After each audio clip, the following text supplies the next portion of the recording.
Welcome to the Infinite Podcast. My name is Carlos Andres Ruiz. And today we have a special episode because we have a returning guest. With us, we have Rodney Landaverde. What's good, brother? What's up, man? So good to have you again. Likewise. All right, so anytime that we have somebody that I feel I enjoy listening to, I find excuses to continue to talk to them. So sometimes we just go for coffee, and then now we just do another podcast. Of course. I think one of the things that stood with me was the idea of listening, okay? And it was such a unique point of view. And I think we should dive a little bit more into what are some different points of view of listening, layers of listening. But before we dive into all of that, how are you doing today, Rod? Hey, it's Friday. You know, it is the end of the week, which is good. I always look forward to it because it gives me kind of like the weekend to reset and plan for the next week. Because just because it's Friday to me, it doesn't mean we stop. It just means we have something else to plan for. Yeah, you know? So looking forward to it and happy to be here, man. Do you have a favorite day of the week? I already told you. I plan like every day's a Friday. That's how I look at it. Yeah. So I don't really have a favorite one. Which day is the loudest? The loudest? Like immediately, just what comes to you? I think Monday. Monday? Okay. Yeah. Which day is the least loud? Sunday. Okay. Yeah. Why? Sunday is where I reset. I get all the chores and personal things I need to get done, and I try to mentally fatigue myself the least.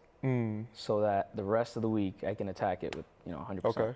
And what is so loud about a Monday? So wait, you go from the least loud right into the most loud. Yeah. Okay. Why is Monday so loud? I'm a teacher, so the school week starts on a Monday. So I think how you start your week is the best way to kind of approach the rest of the week. So personally, I start my week on Sunday. Professionally, I start on Monday. Okay. So I think if I bring in the right attitude, not just the kids, but also the staff and everyone I see throughout the week kind of have that same attitude. That's how you can approach the rest of the week. Are the kids louder?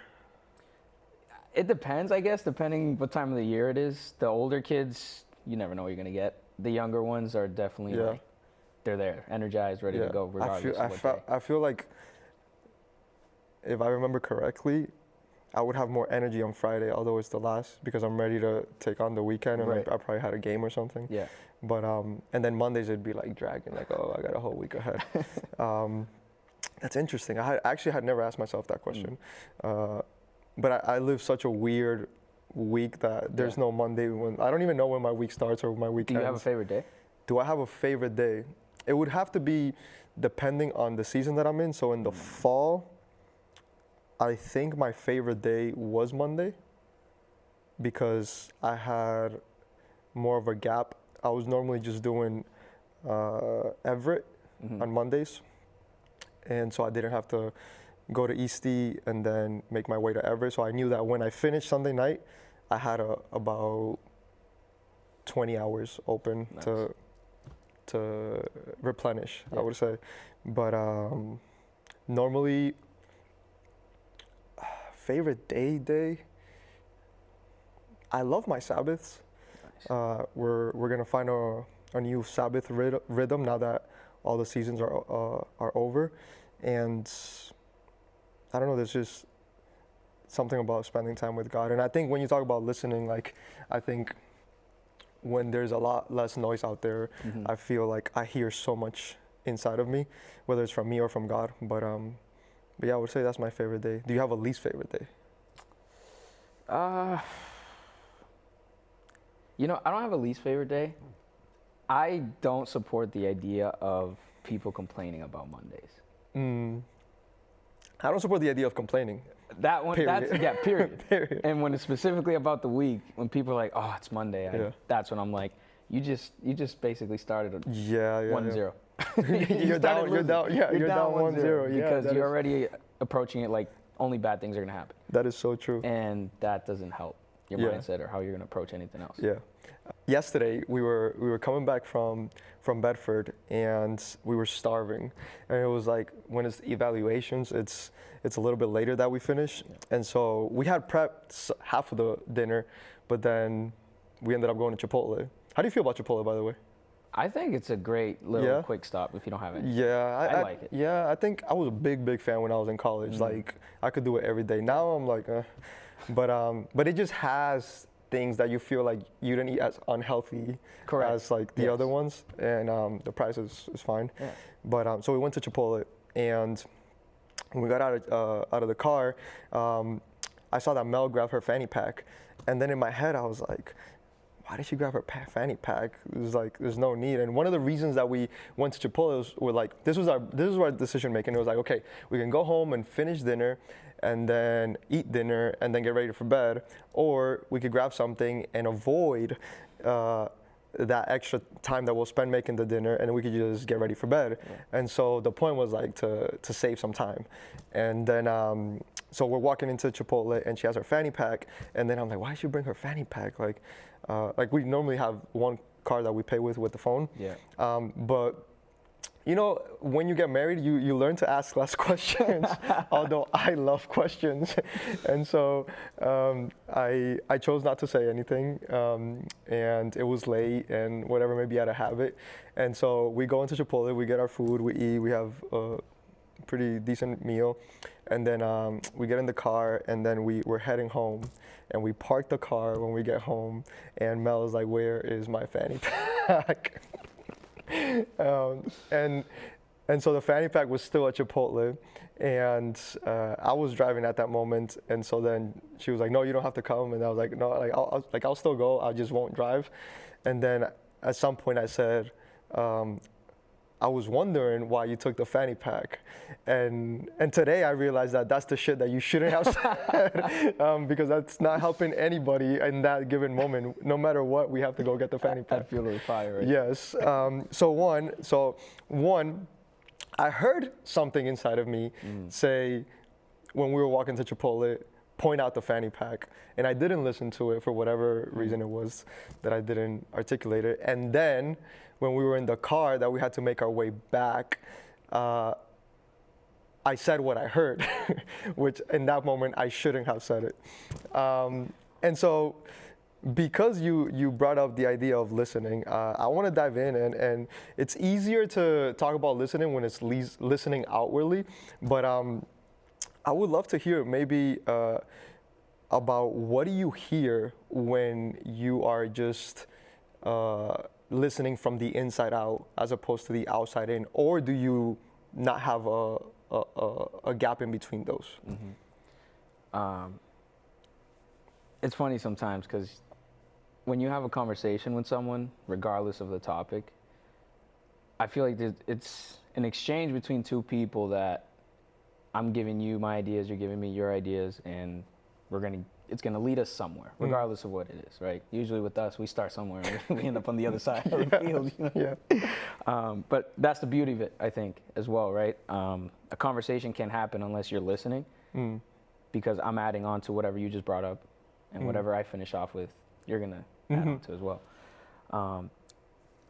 Depending on the listening situation, like if I'm trying to help someone, I don't like to give my opinion right away or tell them, hey, I think this is how you're supposed to do it. Because we're not there for that. We're there to listen to the person, right? Let them express what they're feeling, good, bad, happy, sad, whatever it is. And give them the space that they need, right? I think a lot of the times when our emotions are unsteady, it's because we don't have somewhere to go to. Okay. Right, and I know we've shared that you enjoy journaling. Yeah. I feel like that's a great space for people to feel like they're being listened, right? Even if it's not a person that's listening to them, it's still somewhere where they can write down their ideas, their worries, their notes, whatever it is, and let it out. I think it's important to start within first, and then listen to the outside. Say more, like what does that mean? So listen to what you feel, what your body's telling you at times. A lot of times our body tells us a lot more than we think. Is there examples?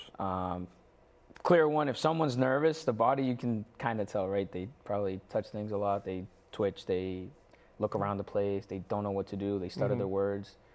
So I think when I'm watching someone or I'm listening to them, I kind of look for cues, the body language. So you're listening for things that are not just the words. Right, nonverbal things as well. Because that tells a story more than what they're speaking. Okay. because if the body's trying to speak, listen, move, and do all these things, it's going to be hectic. What was the other part of your question? Well, no, before we get to that, I thought it was really interesting that you said it depends on what the conversation is for, which I think it almost sets like a playing field. Like if someone asking for advice, is somebody looking to be heard, is someone just looking to chit chat. And so I think that is really important, that I feel if we know what that conversation is for, then it's a different posture. I'm under the impression of what you're saying. How do you practice inward listening? A big thing I remember we talked about last time was reflection. So I typically do it after kind of any situation. When I teach after first period, I kind of reflect, all right, what went well that class? Or when this student asked me a question about the subject, how did I respond to it? Did I give them the necessary information? Or did I lead them to find the answer, which is ideally the way I like to do it, because eventually they're not going to have someone in front of them to give them the answer. They're going to have to find their own way. So I reflect on the good, the bad. I also think about ways before anything even happens.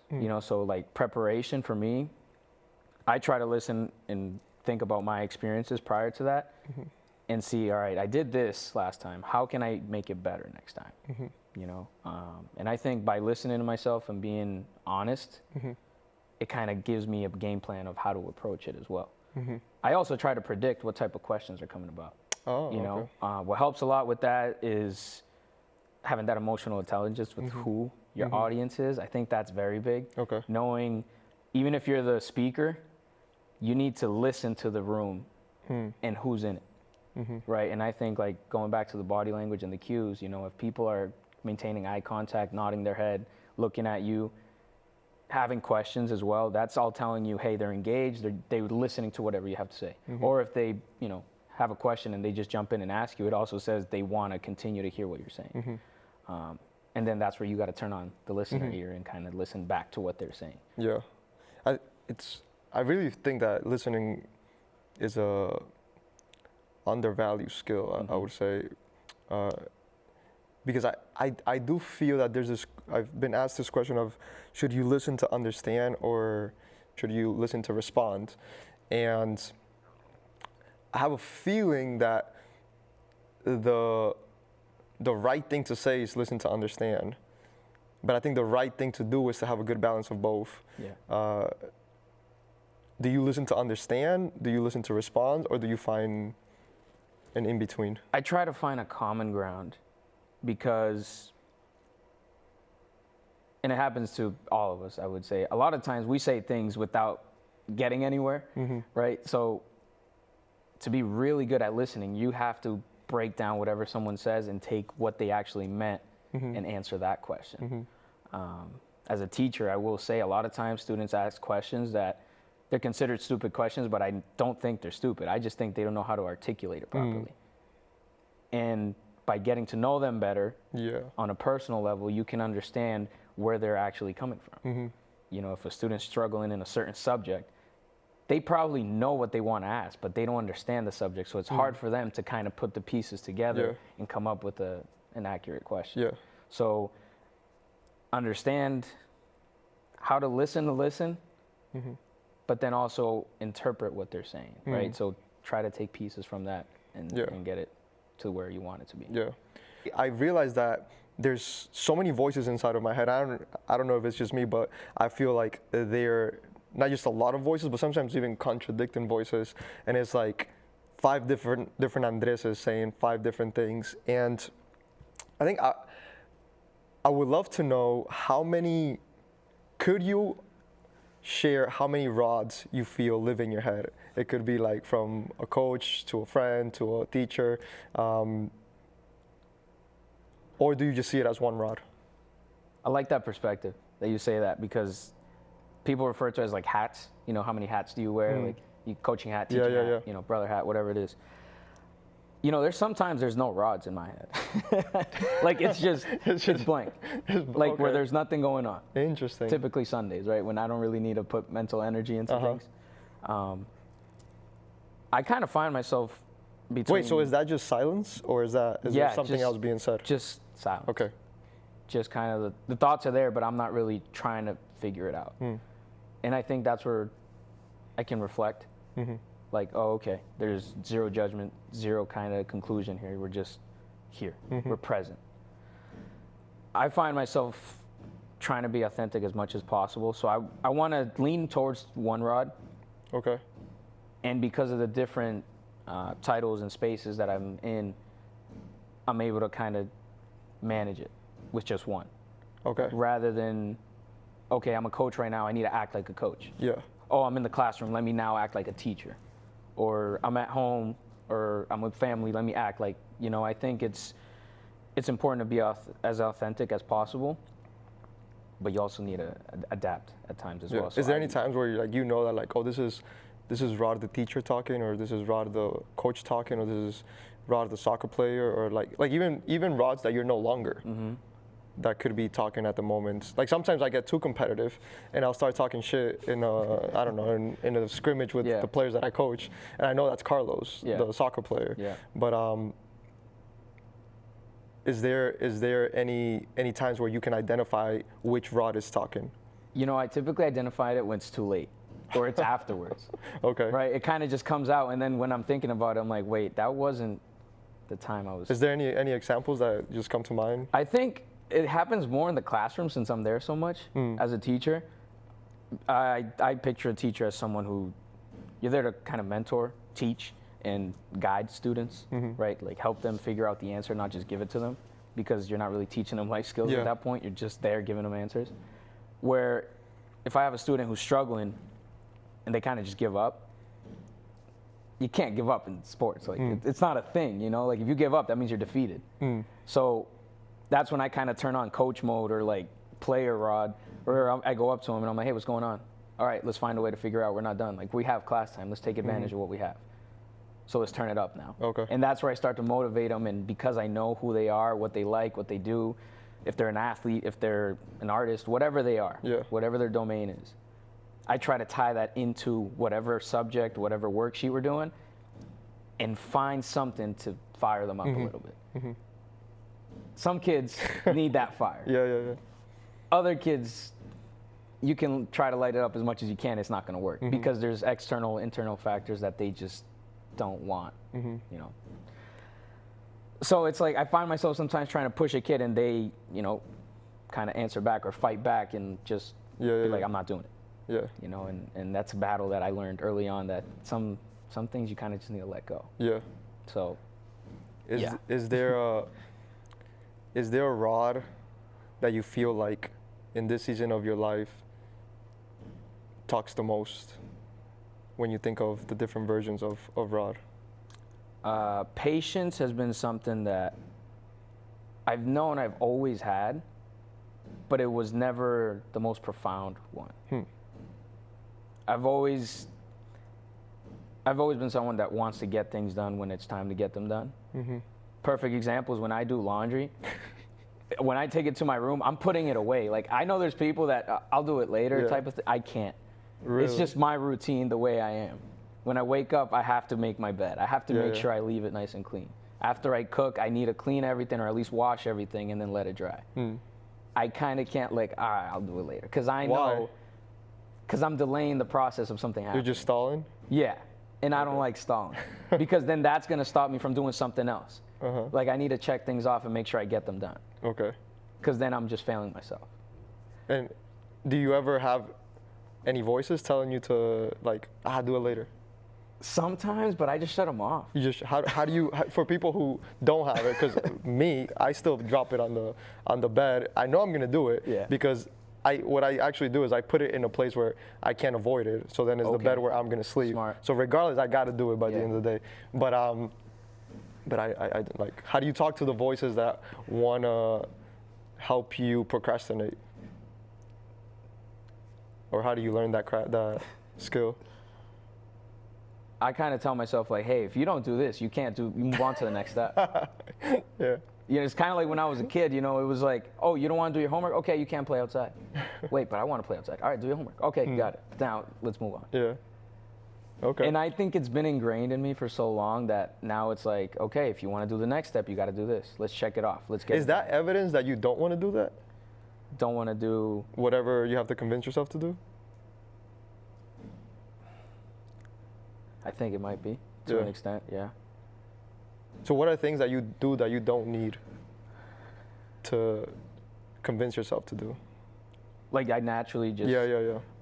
Something like waking up in the morning. Like, I'm not a snooze person. Uh-huh. If it's whatever it is, if I need to, meet someone or something, like I'm trying to be there on time as much as possible. Do you use an alarm? Yeah, but it's funny. Sometimes I just like wake up before right before it. Yeah. Okay, interesting. Yeah. I'll give you one that I struggle with sometimes. Okay. Getting work done sometimes when I need to. So like grading assignments. Oh, I can't imagine that. It's when I have 140 students right now. I don't have to grade 140 assignments all the time, right? So it's scattered. But there's days where I'm like, all right, I gave an assignment on Monday. It's Thursday. Maybe I should grade it. And I'm like, I'm going to go spend time with a teacher I haven't talked to all week and catch up with them. Because I value that more at the time. Yeah. But I know that if I let that pile up, I'm going to have more grading. Yeah. But I'm still like, all right, I'll do it later. Is there a correlation between the expression of Rod that the world sees and the amount of structure that you have to put around what you do in order for that to come out on the outside? For example, like let's go back to the kids example, like is there a Rod that you want to show them that you are disciplined with your grading, and does that make you want to do it more, or is it just out of rod to rod relationship? Like I don't care what they think, I'm doing it because of me. Does that make sense? Mm-hmm. I think that's a battle that you go through at some point in your life. Mm-hmm. I feel like that's a battle I faced more going from high school to college, that kind of time, where you're worried about what other people say, or because you've been told all your life, hey, you need to do this, you need to accomplish this. Mm-hmm. You can't stay behind. I think in those periods of your life, for some people it comes later in life, some earlier, I think, you try to fight the urge of like, oh, I need to do this for me, because it's not a thought, right? Because you aren't yourself yet. Maybe you haven't found that person. I think now, professionally, I want the students to be so good at whatever we're doing that they end up succeeding, surpassing what I can do. And I think that's something that lacks a lot in not this generation, but just in the group of students that I work with a lot. They often don't have that mentality of, oh, I need to be better. It's more like, oh, let me just get this done and let me move on. What do you think that is? There's a lot of factors in that. I've experienced a lot of it is lack of support. So a lot of students come from many different backgrounds, right? Some where they're new to the country, or they might have single parents, or they just have a lot of responsibilities where school isn't the main focus because they're trying to survive. They're not trying to thrive, they're trying to survive. Yeah. So for them, it's like, all right, let me just get through the day. Whatever I need, all right, cool, now let's get through tomorrow. Rather than, okay, I'm okay today, let me try to do a little better so that next week, in a month, in a couple years, I won't need to live the way I am now, right? I think that picture gets blocked off from them. Okay. And when you're that young and you don't have the answers to anything, which we still don't, right? We don't have the answers to everything. It's even harder because that's when you start to lose hope. And you might not listen to what you know is right. What does hope sound like? Hope sounds. So to me, when I listen or I feel or I have hope, it's kind of like how you approach anything. You know that something's going to work out regardless of the situation or regardless of how you feel. And when I say feel, I mean how you feel about yourself. So a big thing, I think, for anyone, particularly in students like we're talking about, it's important to feel that you are going to do well regardless of what the outcome is. Something I see happen a lot is if a student does well, they're like, okay, I'm good. They maintain whatever they're at. But when a student does bad on a test or whatever it is, they automatically think they're worthless. They're not going to accomplish anything. And that's where I kind of step in to give them that little push. Why do you think it's easier for them to double down on not being good enough than the opposite? I don't think they've been told enough that what their worth is. Truthfully, across the board, boys and girls. And I think that is where I've started to learn to listen to what they say. And that's how I've gotten to that conclusion. Right? They don't directly tell me, oh, I'm worthless. I'm not good at anything. But when I hear something like, oh, mister, I'm not smart, like, or, no, I don't know. I don't know the answer. The I don't know is like the main thing I hear all the time. And I'd rather them just give me an answer. But then telling me I don't know means I can't even come up with something. Right? They don't have an idea or even any energy to put towards trying to put something there. I agree. I hear, just from working with students the similar age, the evidence of their lack of self-worth in one, that defeat before even playing. And then I also hear it when I think they don't, it's so subtle, but I don't think they notice that every time that they make fun of someone, it speaks more of how insecure they are. And at least with the players that I work with, I think there's so much almost like passive aggressive joking. And I don't think that they know that every joke is a joke at someone because it might help you feel like you're better than them, whether it's a passing or shooting or whatever, at least inside of sports, which when you are fully convinced of how good you are, you don't really make fun of people. Like, it's like, imagine Messi making fun of somebody that just got into the MLS. He would not do that because he knows how good he is.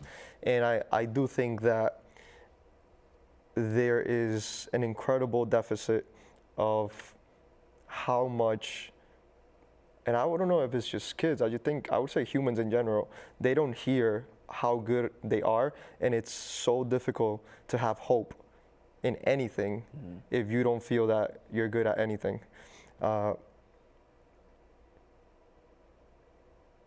And so something that perhaps not just humans and athletes, but not just students or athletes need is a voice of hope that they can listen to. But I don't want it to be like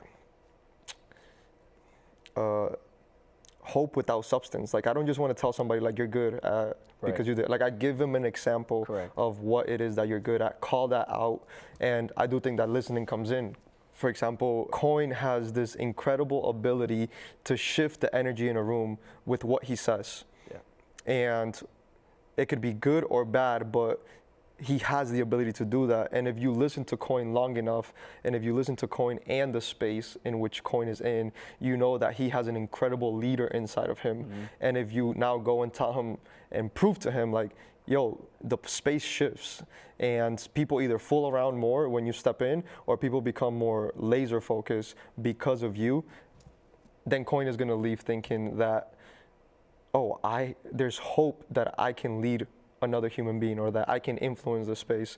But I do think that it is a lack of hope and a lack of hearing how much potential there is inside of us. What brings you hope in yourself? A lot of it just stemmed from getting reps of whatever I did. So I tie in hope with confidence. I'm a firm believer, whatever you do, if you do it with confidence, you're going to get somewhere. You're going to get somewhere. The goal is to make progress, right? Okay. If you step into any space as a rookie, as a veteran, as someone who's never been in that space, if you step in with confidence, you are either going to leave people impressed because they're going to think you know what you're doing even if you don't, or you're going to leave with the knowledge that you did not walk into that place with. But you need to approach it with confidence. So then that becomes a confidence deficit. or a confidence issue? How do you get to step into spaces with confidence? I guess one thing that you're saying is reps. Reps. Okay. Getting the practice in, telling yourself, hey, I can do this. And I know that seems like very simple and whatever it is, but I mean, something simple that us guys know, if you get a haircut, you feel good. Yeah. It's just something simple, right? If you wear clothes that you like and you're confident in, you are going to step into spaces not just knowing that you look good, but just you feel it, right?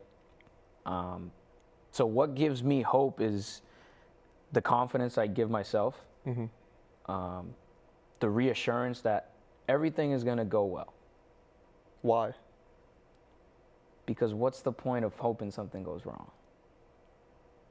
Right? Like in anything, right? I remember I started teaching and I had zero experience teaching in a classroom. I taught soccer for so long. Yeah. But as a 20-year-old, mid-20s going into teaching, my biggest question that I asked myself every day was, how am I going to convince a bunch of teenagers that I know what I'm talking about in anatomy class? And it was a serious question I asked myself. I'm like, who are you? What do you have that these kids are going to look at you and be like, oh, wow, he knows what he's talking about? And that's when I sat with myself and I'm like, you've done the education part. You've done the practical part. So this is you listening to you. You've done the experience with professionals. You've learned from great people in great spaces with a lot of experience. You have what it takes, but do you think you have what it takes? And then the only way to find out is? By doing it. And when you do it to the max.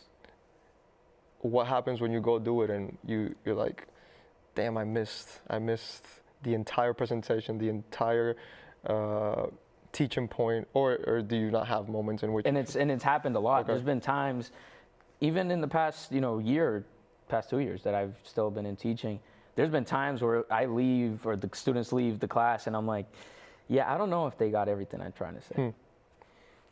And that's where listening comes in. That's where the next class or at the end of the class, I ask the students, I like to do it as a group.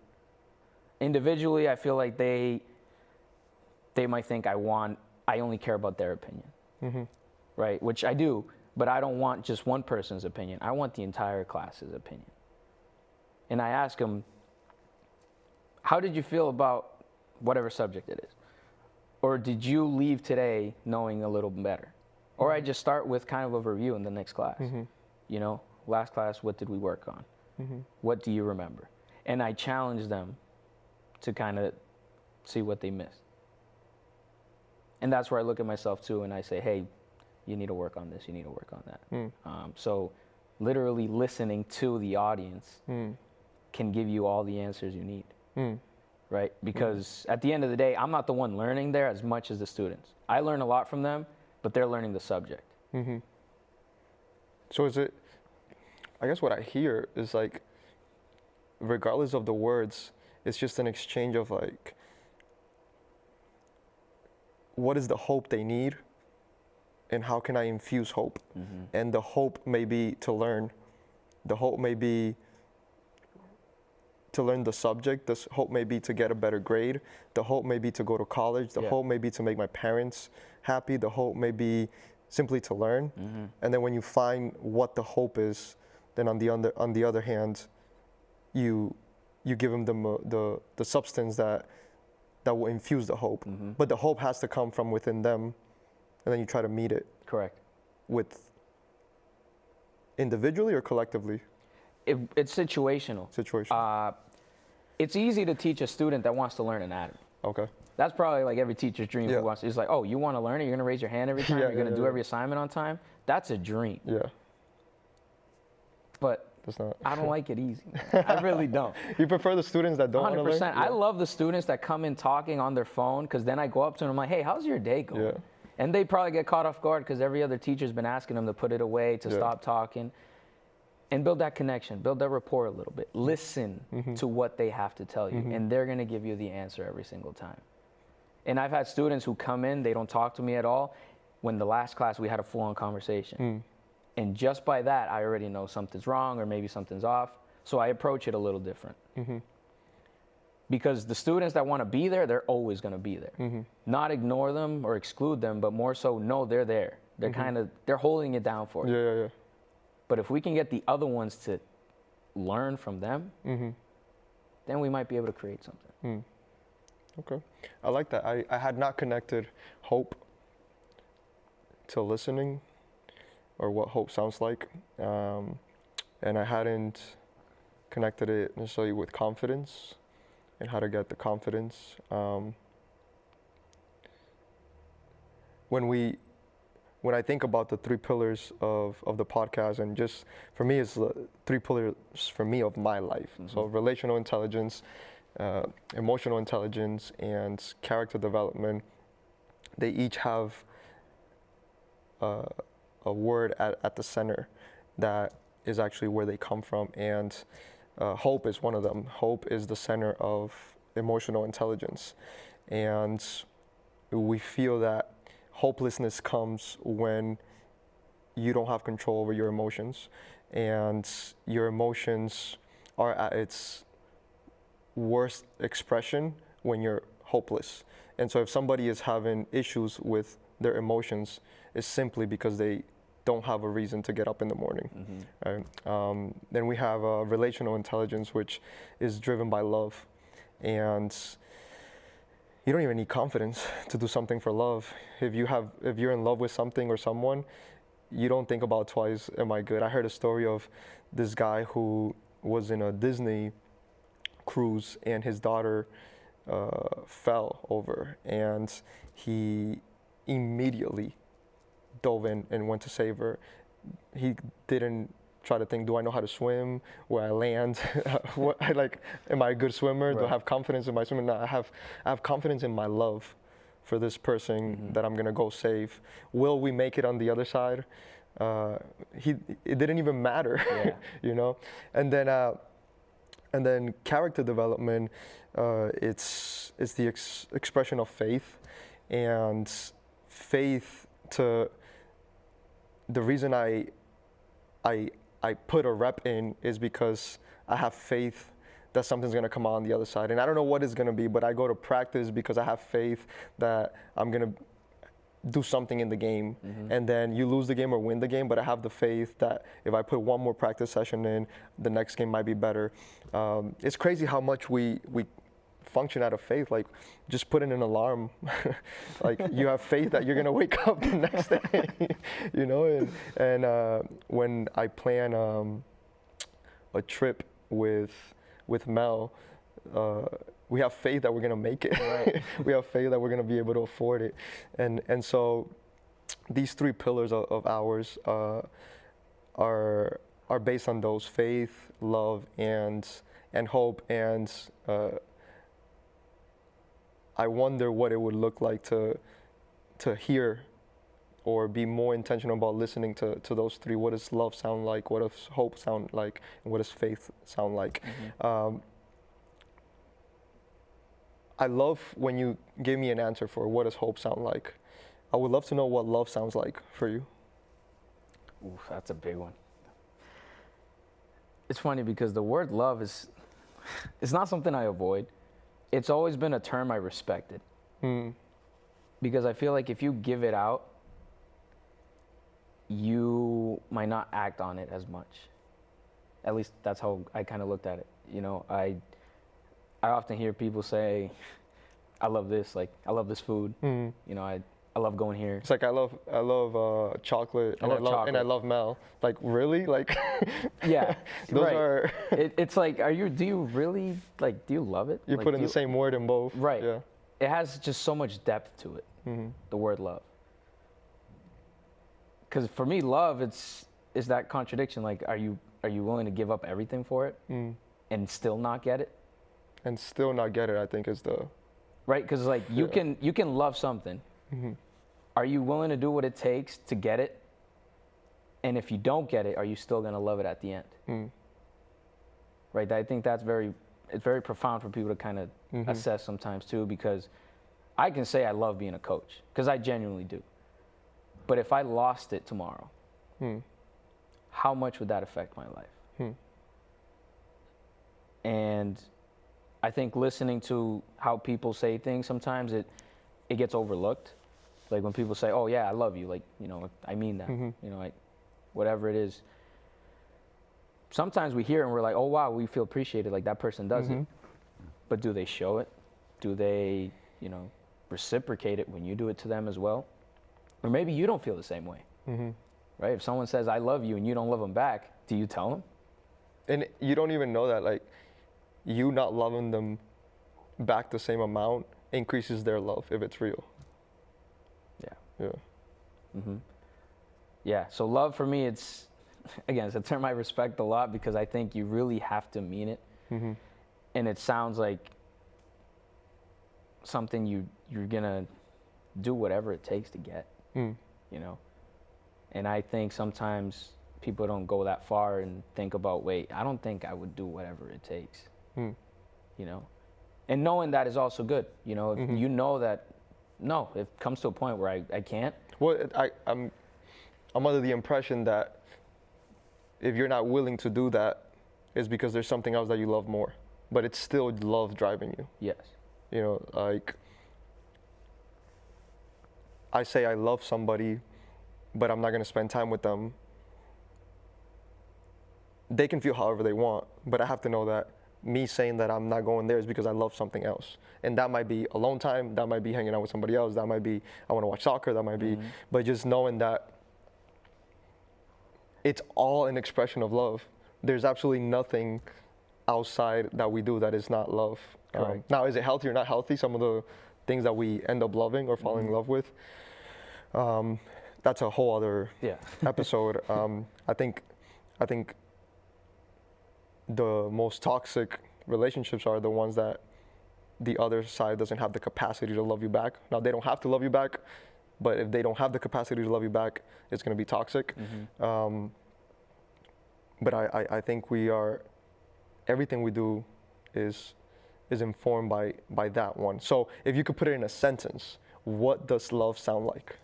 Love sounds like the most authentic version of yourself. Love sounds like the most authentic version of yourself. But I like that. Because I don't think when we love something, we think about how to love it. Right? Like, a perfect example came into my mind is that when you see a player go and celebrate a goal, they can have something planned or whatever it is, but as soon as that ball touches the net, there's an emotion inside of them that comes out. Sometimes it's more calm, right? And I think that's the score of the game or whatever it is, or who they do it against. But there's something, right? Because like you're not going to celebrate a goal the same way in the first minute than if it's an overtime winner in a high school championship game. You're just not going to celebrate it the same because of what's going on. But I truly think that when you love someone, it's going to show who you really are and what you feel towards that person or thing. That was a tough question. I will give you that. You got me thinking on that one, but yeah. Yeah, even when you think about the example of somebody scoring, that feeling that you get inside when you score, and you've probably heard me say this so often in the last few weeks, is that we just are looking for permission to love ourselves. The reason you feel more when you score a game winner with few minutes left is because there's more evidence to love yourself. You impacted a bigger story versus if you score in a scrimmage. And so it's not even that you love scoring or that you love the sport, is that you found a reason to give yourself permission to love yourself at a bigger scale. And I do feel that that's connected with how well we can love. So I think the level in which we have learned to love ourselves will become the material from which we can love outwardly, so that then we're not loving others so that they love us back. Because I do think that, for me, the definition for love is unconditional, and that's really hard to find. We love so that we can be loved back, or we do something so that we can be approved or acknowledged or accepted. But I think the highest expression of love is when you do it with absolutely no condition to come back to you. But it is a deep question that I go back and forth, and I'd love to hear. That's why I ask, so I have more points of view of what another human thinks love sounds like. And then the last one, because just so that we go through all of them, and so we have the sound of love, we have the sound of hope, and then there's faith. And for me, faith feels more like I can't separate it from action. I think if you don't have any actions, then your action actually speaks of your faith. And like, I don't know, my dad is always talking about like, oh, I want to be a citizen of the United States, and I have faith that it's going to happen. And then there comes the challenge around this. Are you learning English so that you can take the test? So the evidence of your faith is you learning the English so that when the moment comes, they meet. Right. But if you're just like, oh, I just hope it comes from the sky, that's just hopeful thinking more than it is actual faith. And I think that may be where hope and faith separate a little bit. What does faith sound like to Rod? To me, it sounds like everything's going to work out the way it's supposed to. And I think that's a very hard thing to manage sometimes. Because when everything's against you, your back it's against the wall, you don't know what you're doing, and you have no plan, you still have to be able to tell yourself, hey, something's going to work out. Maybe not like you want to, but something's going to work out. Yeah. And that's where, like you just said, hope and faith tie in, right? Because if you believe something's going to work out, not because it's supposed to, right, all the time, but because you've done the right things to get there, and because something is going to be on the other side, then you can kind of have that steadiness. I feel so important to have that something on the other side. Yeah. So if that something on the other side is, let's say, a state championship, that informs the way I train. You know, and will you get there or not? We don't know, but it does inform what action I can take now. And so I wonder if maybe the reason why hopelessness can sneak in is because maybe we haven't created a target that gives us a reason to get up today. And so you have faith in your ability and you have hope in a championship, but because you have the tangible expression of it, then you gotta get fit, you gotta eat better, you gotta sleep, there's these all things that when you're saying that even when things look like they won't work out, at least you know what you hope for in the end. And then the act of faith is what is the action that you put in. I think I sent you a question about what does God sound like? And well, first, why did you feel like that one was more difficult? I think because it's something I've always battled against a little bit. Not my faith. The faith is something I feel like I live by it every day. I have faith in people regardless of their background. I have faith in a student regardless if they're an A student or a D student. Not because I'm supposed to. And I think that's something I've always told myself. Just because you have faith in people doesn't make you a good person. Like, if you actually believe that the person who consistently complains, talks bad about people, is negative, doesn't light up a room, if you believe that they have something inside them that, you know what, it's just not sparking yet, then you are having the right faith. But to make it situational, like, oh, they're just having a bad day, like, you know, it's okay. Yeah. And then kind of forget about them and not really, like, reassure yourself that, no, they are a good person, genuinely, regardless of what their choices are, then you're doing the right thing. That question was hard for me because I haven't been as close to God, I guess, to put it that way. I've always had faith, and, you know, if I treat myself the way I'm supposed to, if I continue to have faith, if I do things the way I believe are the right way, I'll be able to feel fulfilled, care for others, then I'll do well. But there are times where I probably just haven't found that voice yet, as clear as I want it to be. when you say that you don't feel like you've been that close to God, Mm-hmm. what makes you say that? I guess the idea of that, you know, growing up, it's kind of like you have to go to church. Yeah. But for me, it's like I can go anywhere and make it not something I learned. Yeah. Right? Like I could go to school and sit in yeah. class and not listen and I won't get anything from it. I want it to be intentional. Yeah. That was my biggest thing. And there were many times where I felt like maybe I went to church and I didn't get anything from it. So I was like, why was I there? And it's not because my faith got taken away from me. I think I probably just wasn't taught how to properly approach it. Mm-hmm. And because it wasn't intentional, it made me less interested. Mm. And so for you today, like at your age, if you had to describe God, Mm-hmm. what would that be?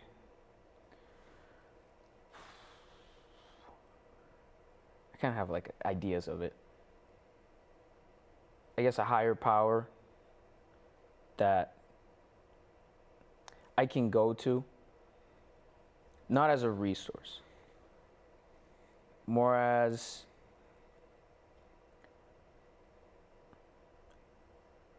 somewhere where I can feel safe with anything. Mm-hmm. You know, whether it's higher power that you feel safe. Mm-hmm. Mm-hmm. Yeah. I sometimes I struggle with religion or spirituality because we've created this point of view of informing people of God in a way that they land at a place where they'll say something like, I haven't been close to God. Mm-hmm. But you have taken the role of higher power in a classroom. You are seen as the higher power in the classroom. You have been taking the role as bringing a space of safety to people, right? And so then for me, it becomes so contradicting when like somebody has been informed or explained what God really is, because you can't say that you've been separated from God if you're doing the things of God. Yeah. You know, you're providing safety, you're providing a higher resource to other humans, and not only are you doing that, but I'm convinced, and maybe I could be wrong, that there's been people in your life that have more experience and authority than you that you go to for help, and there's people around you that have made you feel safe. And so it's almost like I don't think that you've ever been far away from God, you know, and it's just, I think when we struggle with the question, what has God said, I think it's almost like we have to deconstruct what we've been told God is and more of what do I feel God is, because regardless of what people have told you, you had a definition for God, and regardless of what people have told you, you have lived that out and you have experienced it yourself and you have done that for other people. And so my hope is that you can navigate that question a little bit smoother, because God sounds more like what we already do, what we already are, because people don't come closer to God. People are in infinite connection with God. Is more of how aware you are of you are an extension of God. And I think when you talk about students or humans that lack confidence, is just a gap that you don't believe how interconnected you are with God. And imagine if somebody walks into a room believing that God is inside of me and I'm stepping into the room, and this might be the most visible and tangible expression of God because I'm walking into this room. And then you can mess up the presentation and you can be accurate or not, but it's just the energy in which you step into the room that just completes, because because there's something about believing that God is always with you that gives you confidence and hope and faith and love. And so as we come to an end, I just hope that when you're wondering what God sounds like, at least for us, Infinite Ballers or Infinite Podcast, God sounds like love, God sounds like hope, and God sounds like faith. But I think what I learned today is that God sounds like safety, and you can plug that into one of these, and God sounds like a higher power, a higher expression. And I think as coaches, I think it's perceived as blasphemy or like the wrong thing to say that like we are a higher power. Yeah. And it's like, I don't think God's sitting up there and like, I don't want you to say something that you feel greater than me. Like, he's not intimidated by us, you know? So thank you for your definition, and thank you for taking time to navigate the things we listen to, and every time that I get to chat with you and spend time with you, I hear God. Therefore, you're not far away from God if I'm hearing God from your point of view. We went in, I don't even know how long because I actually didn't start the clock, but what's one thing that, and we'll just close with this question. What's one thing that you would take away from our conversation today? I liked the challenging questions you gave me, first off. They're always something that I appreciate. Like I've told you before, I enjoy that challenge of trying to figure it out and trying to see what the real answer is. When you asked me what love was like, I think it was a big question, something that I probably haven't thought of too much, but I felt it. And knowing what God is like, I think that one's something that after hearing you speak about it, it kind of gave me more confidence to approach it with like, you are doing the right thing. Mm-hmm. I wouldn't have done that if I didn't listen to you, right? Which is what this whole thing was about. Being attentive to what you say, how you say it, and where you're going with that, you know, allowed me to leave the space with more knowledge. Well, thank you so much for spending some time. There's not a lot of people that take the time to listen to my ideas. Or maybe I don't have the confidence to do it enough. And so I create this as an excuse to, you have to sit here and not get up. But I feel loved when somebody takes time to listen to my questions and my ideas, and then I feel like I grow because then I hear what's inside of you. So this will not be, I think since you made it to 2, you can't stop at 2. Like, you can't come to 2 and not go 3, and then right. I don't know if there's anything after 3, but we definitely can't stop at 2. So there's gonna be more conversations. Rod, thank you so much. We gotta go because we gotta go. Right. We gotta go coach. We don't stop. We don't stop. We gotta go be the tangible expression of love, faith, and hope wherever we stand. So, absolutely. All right, bro. Always good to have you, good. And I'll see you next time. Appreciate it.